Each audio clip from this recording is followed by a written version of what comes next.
Welcome to episode 18 of the Various and Sundry podcast.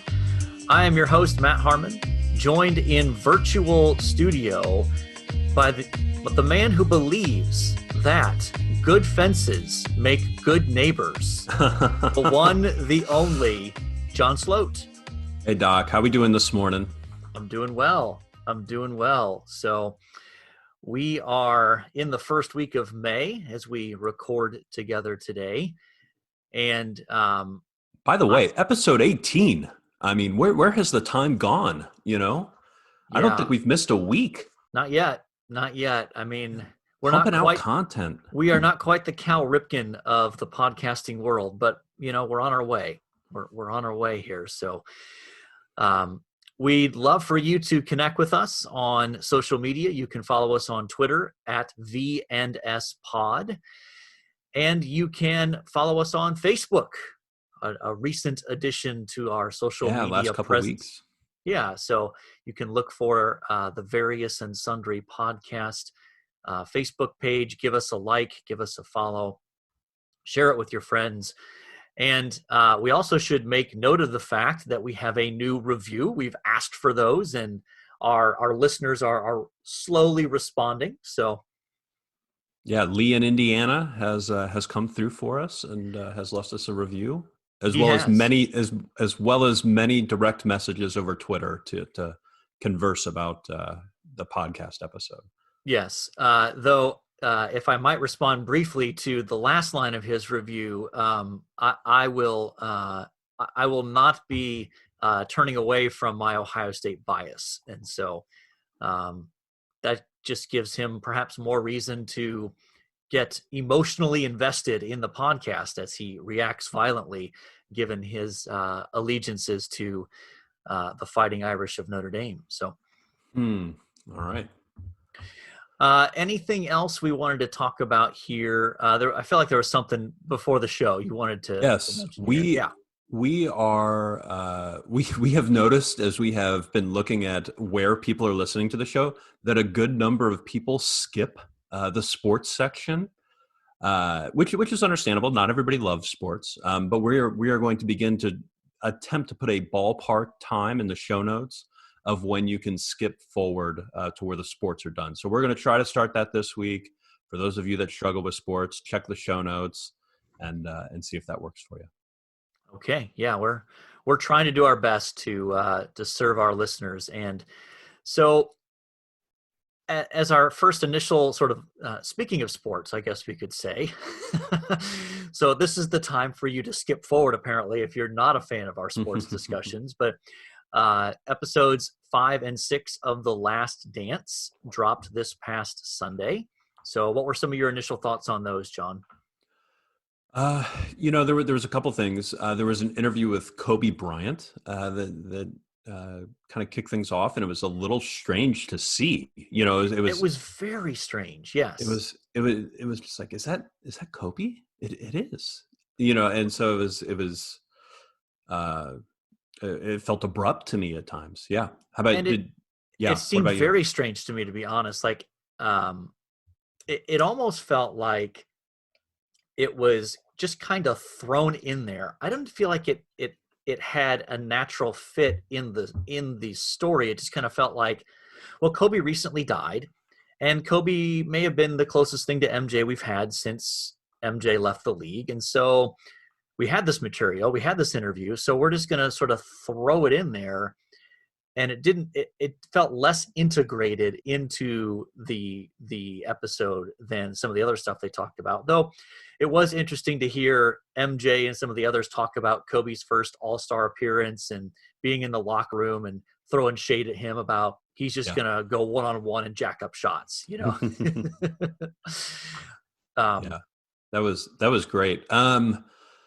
Yeah, it did feel a little tacked on, and I wonder if they would have had a more detailed tribute to him if they had released this when they intended to, right after the NBA Finals. Yeah, it's possible. It's hard to know how different this might have been if it had been released in the summer, because my understanding is that they still haven't finished editing even the final episodes yet. Is that correct, from what you understand? Yeah. I saw an interview with the director yesterday, and he said that I think 7, 8, and maybe 9 are ready to go, but they're still working on that last one. And I saw the interview. I saw the host goes, "Well, what do you think about just making an 11th and a 12th? Just keep going." Yeah. Yeah, I think that there is it is an interesting dynamic that you wonder about the creative process when you're mapping this out and you're thinking, okay, the first episodes won't be released until June, and then all of a sudden everything changes, and you're fast tracking this so you can release the first thing in what was that, like 2 weeks ago, last weekend of April, um, which certainly makes you wonder, what does that do to the creative process in terms of what kind of different product might have come out had they been able to have more time. But something that I wanted to get your thoughts on is they did bring up MJ's gambling issues. What did you think about how they handled that, the whole issue? They so one of the things I think that's interesting about this documentary is MJ has control of what's shown. So he Yes. has editorial control, and there's a couple different sets of interviews with MJ. I can't remember what it is, but there's like one shirt that he's wearing where the interview was very early on 2 years ago, and there's another shirt he's wearing where it was like February. He was doing these interviews after he was able to watch everybody else's interviews and then respond to them. Yeah.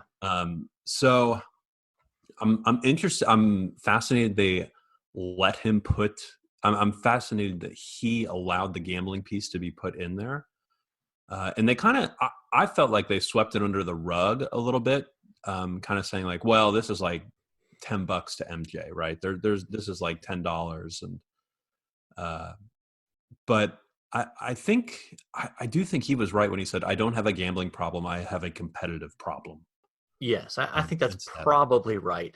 Though, think about this, John. If they had not mentioned it at it would have been a huge problem. all of the like that would have left almost no credibility to the whole thing, because Sure. it was such a big story that you can't tell the story of Michael Jordan without having that as a piece of it. So it had to be mentioned. But I agree that it was done in a very sort of cursory, as minimal as possible, in light of the fact that MJ has editorial control of this. But I was part of what I enjoyed most about those segments was showing the clips in the locker room of him playing this made up game with Hmm. security staff, where Yes. they're flicking quarters to try to get it closest to, I think, like the red parts in the carpet or something like that. And it's just this fascinating picture, which I think contributes to he has a competition problem, right? I mean, here are these security staff folks who make like 100,000th of what MJ makes. And Yeah. MJ's, dropping, okay, $20, and, you get 3 tries and I get once to try to get it closest to this. And it is an interesting perspective on, this guy was just so ridiculously competitive that he's even just making bets with the security staff about dumb games like that's the kind of stuff that college kids do in the dorm, right? Maybe not Oh, putting that kind of absolutely. money on it, but it's like, okay, we're going to create this made up game where we're competing against each other late at night. There was a book that came out a couple of years ago called "The Cost of These Dreams," where a person goes around and interviews a bunch of different athletes. And I saw an interview with this author, and he said he spent a couple weeks with Michael Jordan, and uh, Michael Jordan is like the number 3 bejeweled player in the world because he's such a competitive freak, right? He just has to be the best at whatever he does. And it's, he makes the argument in the book that it's made him a shell of himself. It was, I think the line was, a man perfect fit for the first 40 years of his life, but incapable of enjoying the next 40, which I thought was a beautiful line, right? That Yeah. he's, that competition that he has was so good for so much of his life, but now has left him unable to enjoy the last half of his life. Yeah, I think that it speaks to the fact that someone like MJ, who is so great at one thing or a narrow range of things, it raises the question of, in order to be great, I mean, like, not just like great, but the best, truly the most elite person at doing something, that you probably have to be an unbalanced person. Mm-hmm. That because you devote so much time, energy, resources, etc., into becoming the absolute best at one thing, that the other areas of your life are neglected, and therefore you're a very unbalanced person.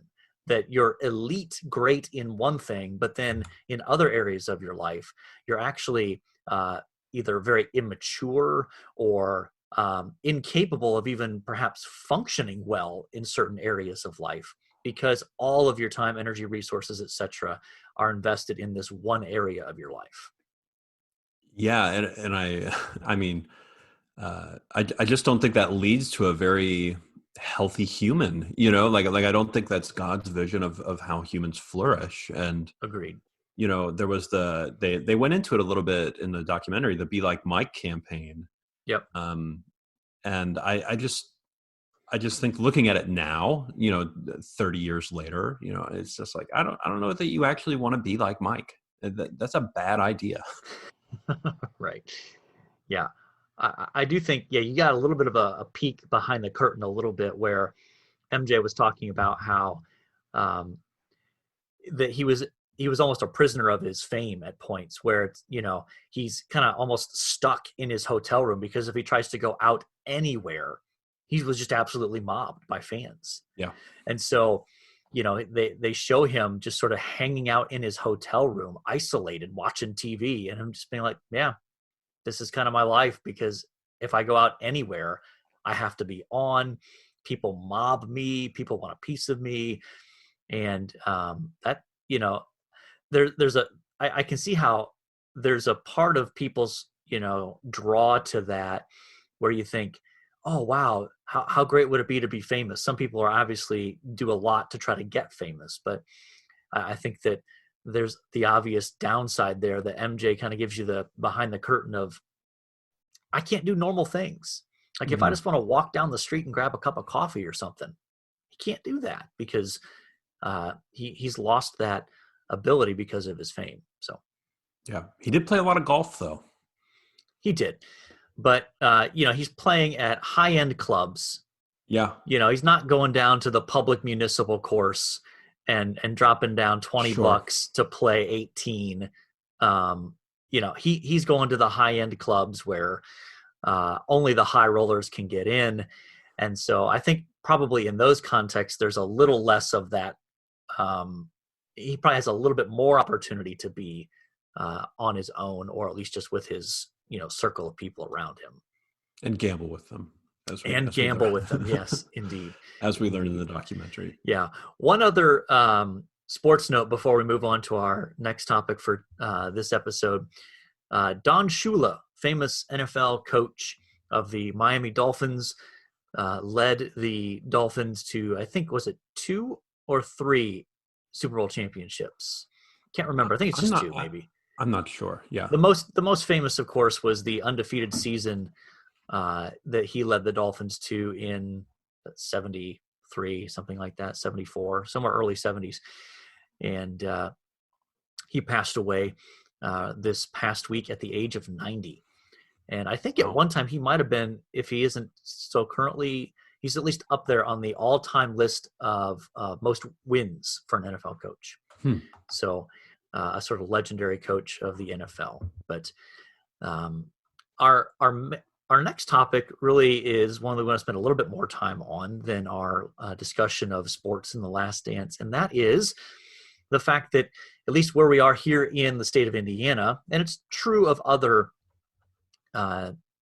locations around the United States, that some of the restrictions in light of the COVID-19 crisis are beginning to be lifted in certain ways.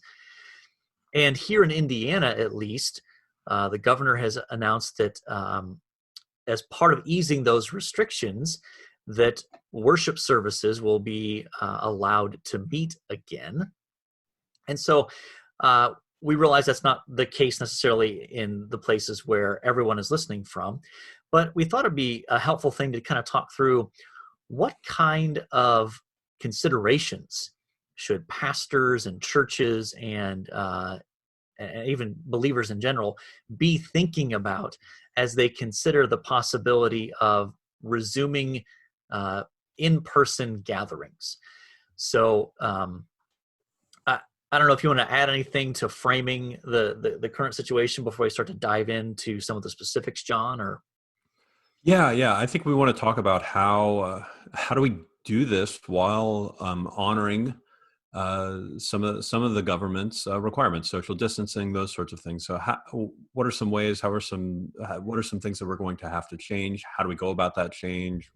So, and I think it's at least interesting to note that these things are going to vary state by state, correct? And one of the unique things about Indiana is that they have kept the limitations on the size of gatherings, right? So they bumped it up. I think now we're at 25 is where we're allowed to go. Whereas before it was 10. 25, yeah. Still practicing social distancing. But the governor has given a specific exemption to religious services. So that apparently, from what I understand, those numbers, that limitation, doesn't apply to religious services. And so that's just fascinating, because it almost feels like here in Indiana, they're going to the opposite extreme of some local officials and states have seemingly felt like they are targeting religious services and saying, absolutely not, you can't do that. And it feels like Indiana's going the other direction and saying, we're going to keep social gatherings limited, but give this massive exemption to religious services that you can essentially have as large a gathering as you want, as long as you're practicing social distancing. Yeah, and it's really a statement that, our governor trusts most of the churches to do the right thing. There will be some people out there that may not do the social distancing thing while at church, but I think most are probably on board, I think. So with that said, yeah. Let's start with some biblical principles to think about as we approach this issue. We'll get into some of the details of practical considerations, but I think it'd be helpful for us to start biblically. Are there any biblical principles that help us think through how to proceed from here? Yeah, I mean, probably the simplest and broadest one is love of our neighbor. So we want humans to flourish, even people who aren't a part of faith. And so one way that we can love our neighbor is to continue to practice some sort of social distancing in order to not continue the spread of the virus, so that we can get back to normal when it's appropriate, and not cause illness or sickness among friends, family, neighborhoods, communities, those sorts of things. Yeah, agreed. And along with that, I think there's a particular emphasis in Scripture about believers having a concern for those who are vulnerable. You think about the Old Testament, how God consistently mentions his love for and care for the widow, the orphan, the stranger. And even into the New Testament, you see the picture emerging of one of the defining characteristics of the early church was their care for fellow believers and even non-believers, the sick, the poor, the vulnerable. And so I think that there's an area where as churches consider what does it look like for us to begin meeting again in person, that needs to be a pretty important value to consider in terms of what are we doing, what steps can we take to make sure we're doing what is feasible to protect those who are most vulnerable during this crisis. Yeah, absolutely. And caring, and to bring it right into to where we're at, but caring for the elderly in that way, setting up a way for them to attend services while social distancing, or, and we can talk about specifics and how we do that in a little bit, but trying to find some way for them to be able to attend a service without it being a high risk situation for them. Yeah. Okay. So, and also probably should mention here, there is a biblical framework in place for thinking about submitting to legitimate government authority. And I don't want to go down the rabbit hole on that one, because that's obviously we don't know where we'll end up. Yeah, in terms of the specifics of how you apply that. But at a minimum, I think it's fair to say that we as believers should have a posture that is a sort of default towards submission to government authority that doesn't directly violate clear commands and expectations expressed in Scripture. I think we can leave it at that in terms of a general principle. Obviously, people will disagree on the specifics of how that applies. But all right, so Doc, how? Let's get into some more specifics. For our context here in Indiana, what are some ways that churches can begin to meet while respecting some of these social distancing requests?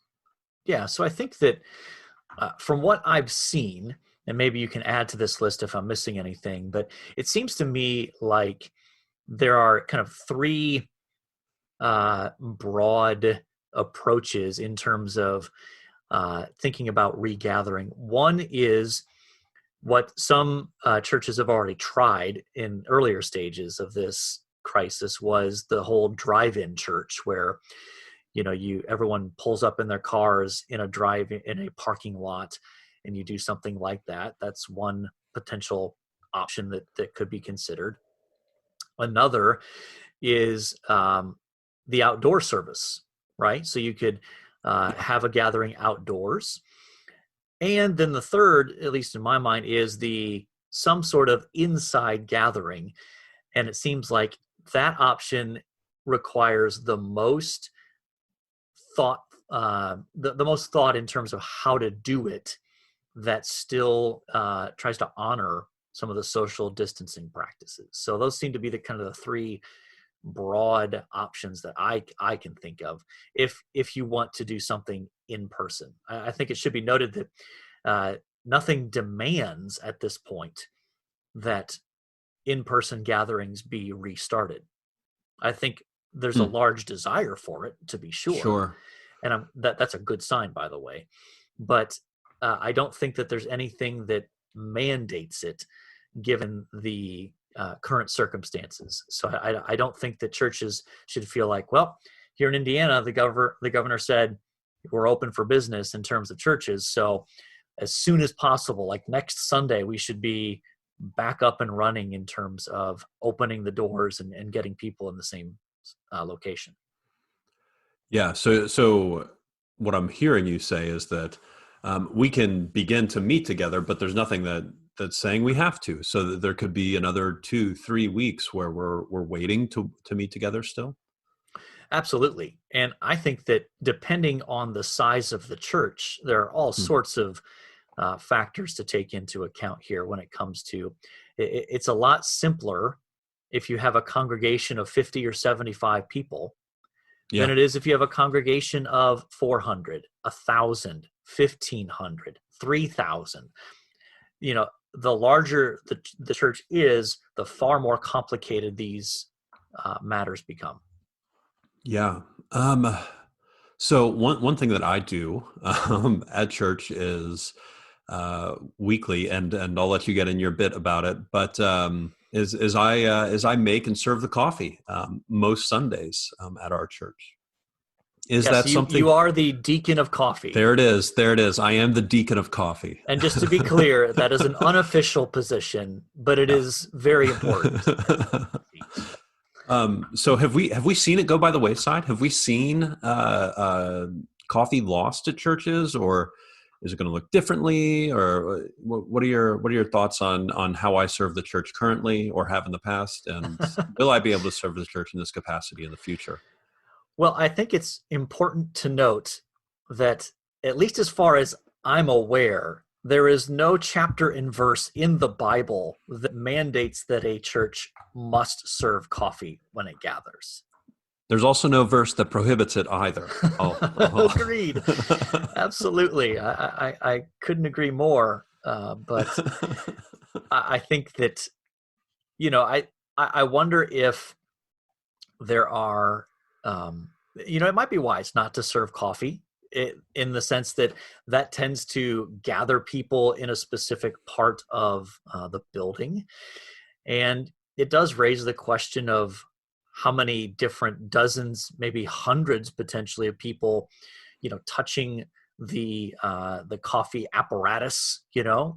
to get their coffee. And though, perhaps you could do something where either you or someone else who's helping you is the one designated person that actually just distributes the coffee, right?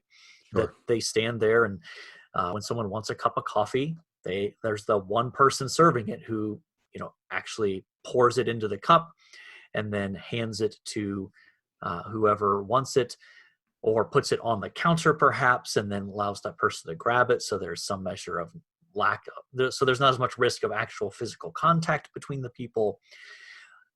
So there are some of those considerations to be there. But has the leadership of our church reached out to you in light of your important role as the deacon of coffee?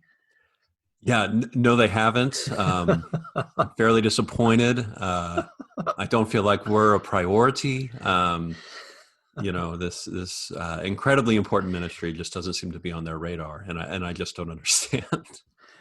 Yeah, that is surprising, but they are dealing with a pandemic crisis here, so perhaps we'll cut them a little bit of slack. So one thing that's happened, not to just talk about this, but I've had contactless. If you've ordered a pizza, they've started doing contactless delivery. Which was a little intimidating. So I got a pizza the other day, and doorbell rang. I went to order it, or I went to pick it up, and the guy is standing probably 10 feet back with his arms crossed, looking pretty intimidating. And there's just a pizza on the ground.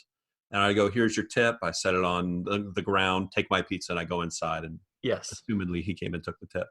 But is there a way we could do not just contactless coffee, but also how do you see communion going forward? Are we going to come to a contactless communion, or a contactless offering plate, a contactless baptism?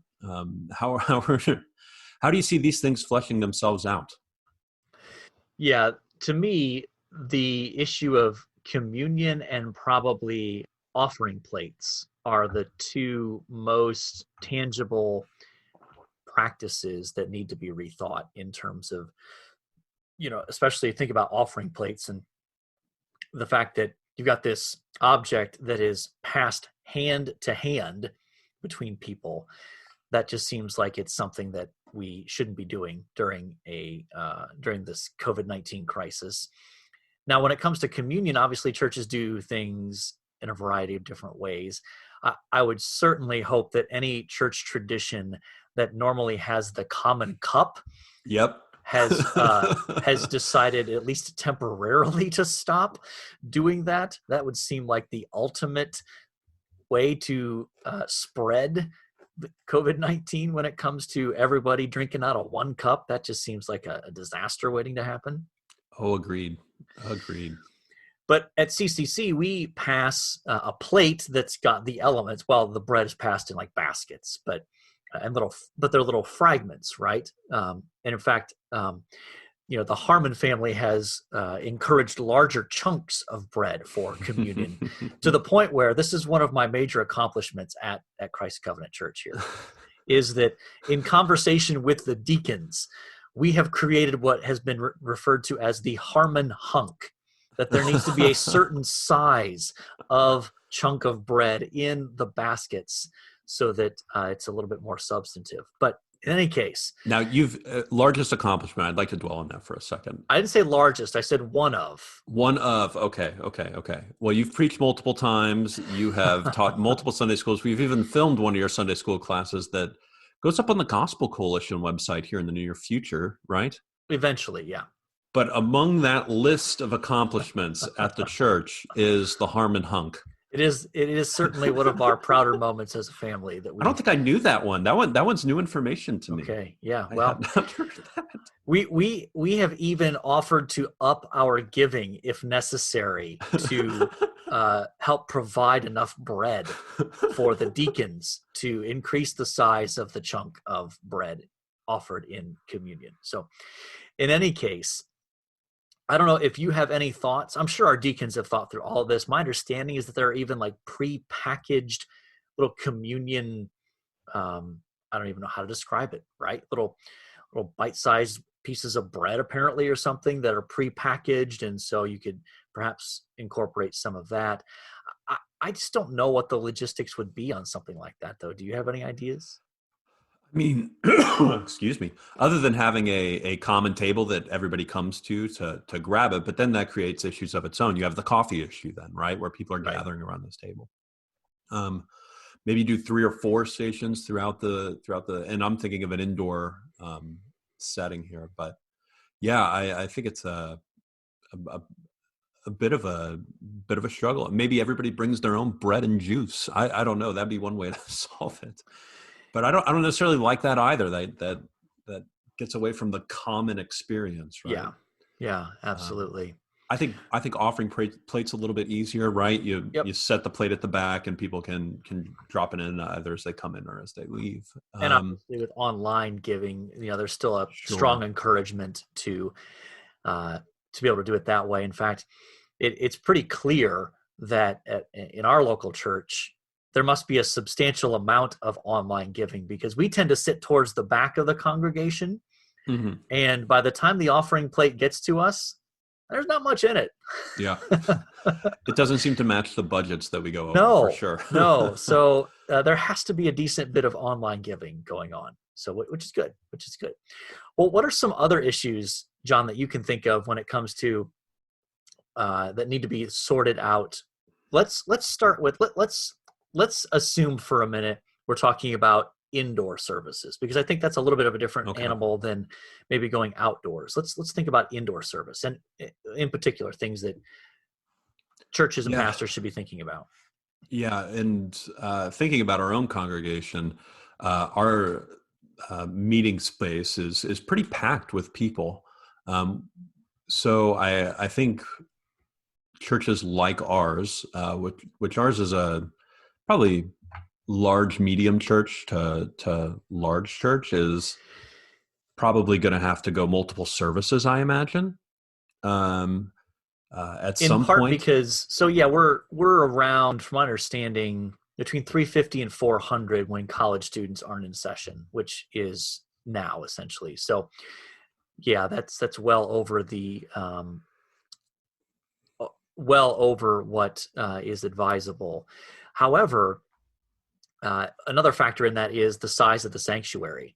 It's not a small sanctuary, but if you really started to pace out the 6 feet of social distancing or even clumping together families and that sort of thing, the capacity of that sanctuary would drop quickly into what could be feasible. So I probably, at least you would think, if you're going to try to limit that or do it inside, you would have to consider going to the multiple service route, which does, at least from my perspective, that raises the concern of additional stress and workload on the staff at a time when there's already a pretty heavy disruption of what's normally been going on. And so that concerns me, that if you're suddenly adding services to accommodate that.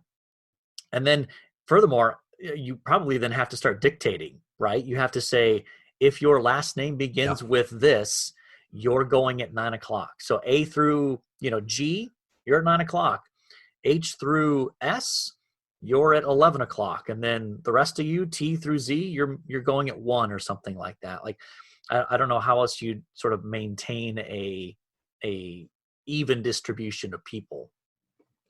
Yeah, I think that's yeah, and I can't think of a better way to do it if you're going to do an indoor service. And the drawbacks of an outdoor service is, what if you plan to have everybody meet and then, oh my goodness, there's a thunderstorm that's going to bear down on us in 20 minutes. Yeah. Yeah, that's Weather certainly becomes an issue with that. And the it depends on where you're at as well. Like here in Indiana, May is no guarantee of a nice Sunday morning. In fact, one of the most memorable wedding experiences I've ever had was going to a wedding the second weekend in May, where it was about 40 degrees outside. yeah. I think I was also at a different wedding that same day, because I think I know the wedding that you're talking about. But it was also outside, and it was cold. Oh, so cold.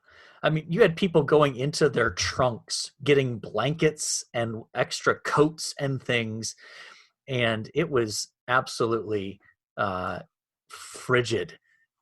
So anyway, so I think outdoor is an option. I think it's easier to social distance in an outdoor service, but it also has its complications with weather and those kinds of things. You'd also have to probably scale things back in terms of doing a simplified worship experience.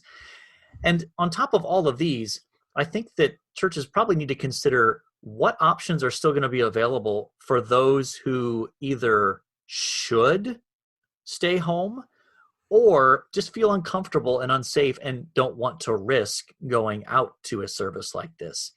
I think there's still going to need to be some sort of streaming or online option for people like that, because I do think it's still wise to encourage those who are over 65.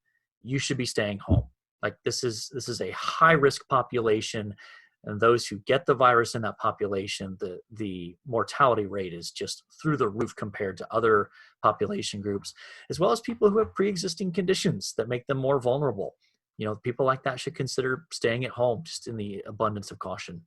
Yeah, agreed. And well, Doc, there's a host of issues we could talk about here. I mean, we haven't even hit everything on our list yet, but time presses us, and I suggest we press on. I agree. We've got an article that we'll link to in the show notes that has a series of questions that church leaders and churches should think about before they make final plans in terms of reopening worship services. And so we'll link to that in the show notes, so that if you're in that situation, I think it raises some good questions to think about. It's not as much, here's a detailed plan of how to do it, but here are things you should be thinking about and brainstorming about to make sure your bases are covered. Yep. But we have an important topic to discuss next. Something that I'm personally excited to talk about. Mostly, I believe in the Pacific Northwest right now, there is something that is hidden and dangerous that is not the coronavirus. And it has been referred to on the internet as the murder hornet. Yes. And, we were, I didn't learn about this probably until the last few days ago when I saw it on social media pop up. It is a horrifying bug. Yeah, the pictures are absolutely terrifying. I've seen both close-up ones and then ones where it's like on someone's chest. Like these things are 2 inches long and have a wingspan of like 3 inches. They are monstrous. And they have pincers on their mouth. And so they look horrifying. I would encourage you. I mean, you have a 3-inch wingspan. I mean, that's basically a flying cockroach that can sting you. Yes. And what's terrifying to me is apparently they have these stingers that can penetrate the suits that beekeepers wear. Yeah. One person who's been stung by this described this as like a hot nail going through my leg. Yeah. I'm utterly terrified by these things now. Utterly terrified. And it comes from, I believe Asia, Yes. Japan, maybe. And in Japan, they have 50 deaths a year due to the murder hornet. And I think one of the big issues with it is not that it's just a horrifying looking bug that looks like some. We compared it before we went on to the tracker jacker from the Hunger Games. But it kills honeybees. It goes right after honeybees, which are essential in pollinating flowers and doing different things like that. And my understanding of the honeybee, and which is not large, but my understanding of the honeybee is the population is already tenuous, right? We need more honeybees out there, and this is going to attack them and kill them. Yeah, this is absolutely terrifying to me, and thankfully, from what I understand, we here in Indiana are not currently at risk. They've been spotted in the Pacific Northwest, up in Washington State, and so in Canada too, I believe. Yes. In Canada as well. And scientists are not entirely sure how they got here from Asia, but nonetheless, they are here, and it's the latest in the efforts of 2020 to go down as the worst year ever. Oh my goodness, 2020's been rough. It has. It's been a tough year. It has. It's May. Yeah, that's even more terrifying. We're like a third of the way through the year, and we've had enough things happen this year that would be like the worst thing that happens in a year kind of thing, right? So yeah, I think it's we're going to keep up on the murder hornet and try to keep abreast of different developments surrounding the hornet. So yes, well, we should talk about our athlete since this is episode 18, and how about we do it like this? Since there's really no debate on this, I don't think. I'll just go ahead and mention probably the most significant Ohio State football player to wear number 18. Not a very common number, was Andy Groom, the punter from their national championship team in 2002. Was a very good punter for them. And during that era of Ohio State football with Jim Tressel as the coach, Jim Tressel famously said, "The punt is the most important play in football." And so to have a good punter was essential for his system. So a shout out to Andy Groom for Ohio State. But who is our athlete for episode 18 here, John? It's Peyton Manning, and there's just no debate. A very successful college career, very successful pro career, and has 2 Super Bowl wins, one with the Colts, one with the Broncos.